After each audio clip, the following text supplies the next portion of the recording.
Good evening, everyone. I'm Roland Barris. These are your day's news headlines. Today we observe Martin Luther King Jr. Day. All across the country, Americans celebrated the contributions of Dr. King. Nearly 300,000 people gathering in San Antonio for one of the largest MLK marches in the nation.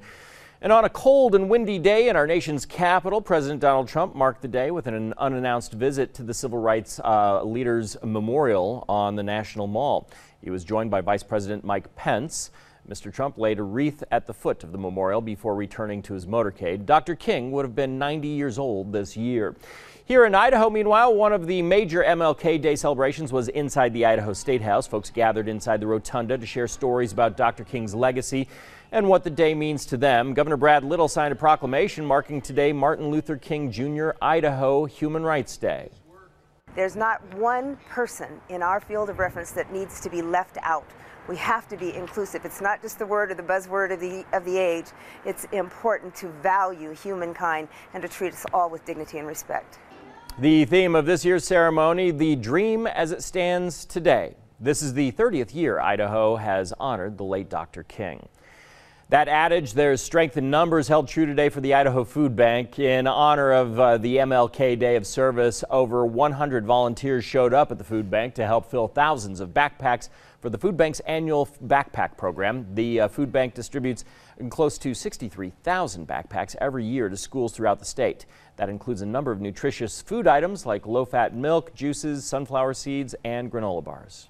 It didn't even occur to me that kids would go a weekend without food, and so for me it's a passion just to know that those kids have food on the weekends. It really just brought it home for me.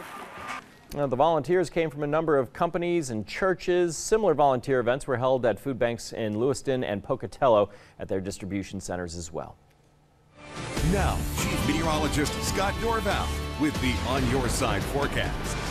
Well, the wind was the big story today. Here we are, 5 o'clock numbers show wind gusts are coming down a little bit, gusting to 20 in Boise, still gusting to 45 though in Mountain Home. So windy till 8 o'clock. The wind advisory will expire at 8 o'clock, and then the winds will just continue to slowly subside overnight tonight. Temperatures today were still a little bit above average, but chilly. Warmest temperatures in Ontario at 45, chilliest in Mountain Home at 40, 36 in Twin Falls today as well. There's your wind advisory. The gust to 45 around Mountain Home will continue to diminish, and the wind advisory expires at 8 o'clock. Big storm system, all the wind feeding into the storm down south of Salt Lake. That's continuing to track on off to the north and the east. That will basically dry us out with nice sunshine coming in from the west. Not bad at all. Extended forecast giving us 41 degrees and a chilly day tomorrow. A slight chance for a snow shower Wednesday morning, and then the temperatures up to 44, and then the rest of the week dry conditions on through into the weekend. Temperatures back into the mid 40s. I will keep you updated on my Facebook page, or you can come back right here for the very latest.